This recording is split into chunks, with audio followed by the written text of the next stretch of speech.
Stock market technical analysis. Let's look at the broad charts. Drop me a thumbs up if you find value in the content. And feel free to join in the private member group. $5 a month. It's basically the cheapest I could make it. And link in the description below on that. I'm giving out additional charts and trade ideas to that group. Volatility is low, so there's not a lot going on. I mean, you look at the VIX here, and you can see we're just kind of compressing on volatility. It's just not a lot going on. So with volatility falling, markets are going to kind of float higher. And, that's it. We're just waiting for the next sell signal. We do, if I look at the, if you look at the 60-minute chart, you have negative divergence. Sorry, the charts are a little slow today. There's your momentum dropping off on the 60-minute chart as price goes higher. So we have negative divergence. We just don't have a sell signal. We can continue to diverge. So I need a sell signal, and I just don't have one right now on the triple Qs. Going to the daily chart, again, no change. We still have like major topping patterns in place on the weekly and even the daily. This one is that's an island cluster top. We might go test the top of that. That happens all the time, which would be about 635.80. You just don't want to see daily close above that level. And then if I flip over to the weekly chart, we have a bearish engulfing. All right there. There's your bearish engulfing. So two major topping patterns on the longer term time frame. It's just in the short term, we don't have any sell signals. We've got divergence starting to build, starting to show up on the 60-minute, just waiting for the sell signal. Until then, likely going to move higher. And I can easily see a test of this 635 area, 635.80-ish area. That might come next week. Likely not going to come this week, but, next week, might go test that. And then once we do, I'm looking for the rejection. If we don't get it, it's not the top. All right, and that's it. SPY analysis on the weekly, you can see we are testing that bearish engulfing. This is a bearish engulfing right there, and we're basically there. We're at the top of that bearish engulfing. Likely going to close the week pretty much right where we're at. So here's kind of how I see it playing out, just with what I see on the long-term time frame. The SPY, we're going to close the week right here at the top of this bearish engulfing. Qs has a little bit more way to go test that top. So next week, you probably get a pop intra-week on the SPY where you pop above that. Okay, Monday, Tuesday, Wednesday, something like that. While the Qs runs up and tests the top of that bearish engulfing, and then you see the sell-off. Ultimately, the candle next week on the SPY will very likely close back below the 686.30 area, but intra-week it could pop above. So that's kind of how I see it playing out. Maybe back half of the week next week, we start to see selling show up again. And IWM, small caps, it's the same look, really. I mean, you have a bearish engulfing, although the candle's not great. And you had a bearish engulfing here too. That was negated. So, this one's not quite as much of a tell, but you do have a bearish engulfing there. And we're trading kind of at that level. So, to me, the IWM looks like the same look. It's all about tech, all right? Nobody cares about any other stock except for the Mag 8 and the AI trade. So, it's all about tech and the semiconductors. Let's look at the semiconductors. All right, that is a much better bearish engulfing. See there on the weekly chart, there's your bearish engulfing. And again, we've ramped up to the top of that bearish engulfing. So on a weekly chart, and again, this is longer time frame stuff, but you really shouldn't see a weekly candle closing above basically where we're at now. Doesn't mean next week they can't ramp it up in intra-week. It's all about Friday next week. By Friday next week, we really shouldn't be above where we're at right now. It should be at current levels or below, and very likely below. I think next week is actually going to be a strong selling week towards the back half of the week. Okay. Gold, I don't have much of a read on gold in the miners right now. There is negative divergence there on the GDX, on the RSI and the PPO. All right, that's established. We don't have any sell signals though, so this can continue to kind of diverge and diverge and diverge. We need a sell signal. I've got a short-term trend line here. I only have 2 data points though, so I think this needs to kind of develop a little bit more.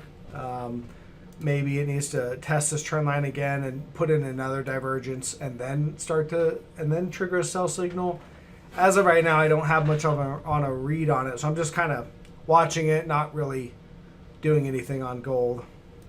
Netflix should be lights out. I mean, it's breaking down and trending lower. Everybody's kind of onto it now, but in general, you have a big uptrend line on the daily chart. You have negative divergence, and you have a break of trend. There's your sell signal. There's your back test here, and lower lows. So you have to go to the weekly chart for targets on that one. I like really this 69.26 as the target. To me, that seems like pretty good support. That's 4 more highs, and you also have a long-term trend line right there, which would also be a good target. So maybe something like this, bounce, something like that over the long-term time frame. Of course, if you take out that long-term trend line, that's when we're in a full-on bear market, a well-established bear market. But yeah, we don't have that yet. So the inflation rating, was it the CPI, the PPI? I don't know. One of those, I think it was the PPI. One of those inflation ratings came out today. I think the next PPI is probably going to come in hot. This is DJP. It's a commodity index. It tracks a basket of commodities. I've covered this one in the past. We have a rounding. Well, it's really a cup and handle, rounding bottom, whatever. Big leg up on that one on the daily chart. Then we have this rounding bottom. That's an accumulation pattern. Look it up. And that's high. This is high level consolidation on this pattern here.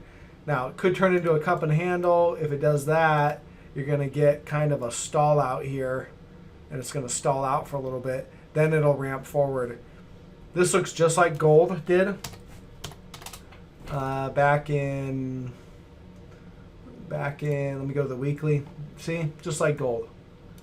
All right, you see here, big move up. Rounding bottom, multi-year rounding. This is a cup and handle, multi-year cup and handle stalled out here. This was years. Doesn't mean DJP is going to do that for years, but that's what the pattern looks like. And then once you break the pattern, boom, it just ramps up. That's what DJP looks like. Let me go back to it. See, there's the weekly. It looks exactly the same. So it is a bullish pattern, and it tells me that commodity prices are going to go higher, which means inflation's going to go higher, which means we're going to have interest rates go higher. The Fed, what the Fed is doing, to me, looks just like what happened in the 1970s. That's the last time we had real inflation. You have to go to the SPX to get that one. In the SPX, yeah, right there. So this is the 1970s, so basically right in here. There's a lot of government spending. There was high inflation, and the market in general didn't go anywhere for like a decade. But inflation ran at like 40% over that time. You lost about 40% of your purchasing power over the 10 years, while the market, you had bull markets, but you also had bear markets, and in general, it really went nowhere. So I think that's what's going to happen. That's what it looks like. You ramp up, we're going to sell down, then the Fed will start, we're going to sell down as inflation starts to pick back up, I guess, then the Fed will have to start raising rates, and then the market's going to panic and hate that. It'll sell down. Then the Fed will come out and try to ease rates, and the market will rally, and a game of that maybe for a while. Fed easing rates and raising rates while the market, does the opposite. So I don't know. That's kind of what I've got on that one. It looks like that's what's happening. We're in this big period of up. I think we're going to have a big down, and then the Fed will, the Fed will come out and ease rates.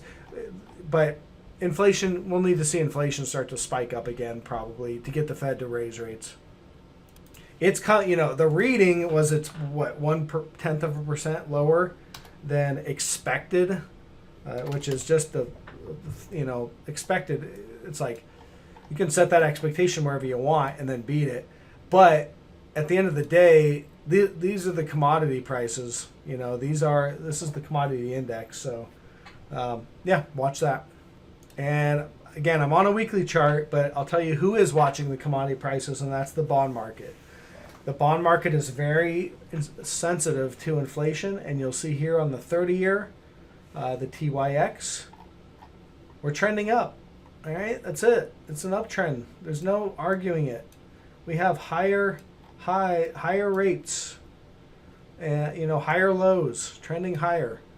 All right, and we have this is it's a triangle pattern where you're basing here, and it's essentially a bullish pattern where the lows keep getting bought at higher levels while the sellers are sitting there at baseline levels, but you're compressing, you're coiling, and then boom, you're going to break. And typically these patterns break to the upside, which means interest rates are going to spike on the long end. The Fed can do whatever they want on the short end. The bond traders on the long end are not following the Fed's lead. They're following where they think inflation is heading. So again, you see those long bonds spike. Doesn't matter what the Fed does. The market is not going to like that. Okay. And there's your 10-year Treasury. Again, the same kind of look. We're trending higher while basing out. The long bond, the 30-year is a little bit cleaner of a chart. But look, rates are not going down. The Fed is cutting on the short end of the curve, and the rates are staying high on the long end of the curve. It's a steepener essentially. So they are, again, that's signaling higher inflation. It's signaling recession. The Fed always cuts the short end of the curve into recession, but the long end is going higher. So that's what it's signaling. Whether it happens or not, you don't have to believe me, but we just watch the charts. We have our sell signals. And that's about it. I don't have any other clues right now on the market. It's kind of just treading water. Volatility's, compressed. So looking for the next spike in volatility, looking for sell signals. I think it's going to come in the second half of next week. I could see us going up a little bit more in the triple Qs early in the week, hit some resistance levels, and then start to sell off to close the week. Basically where we're at now or lower. All right, that's kind of I'm speculating that happens based on what I see in the charts. I'll get the video out, and you guys have a great week.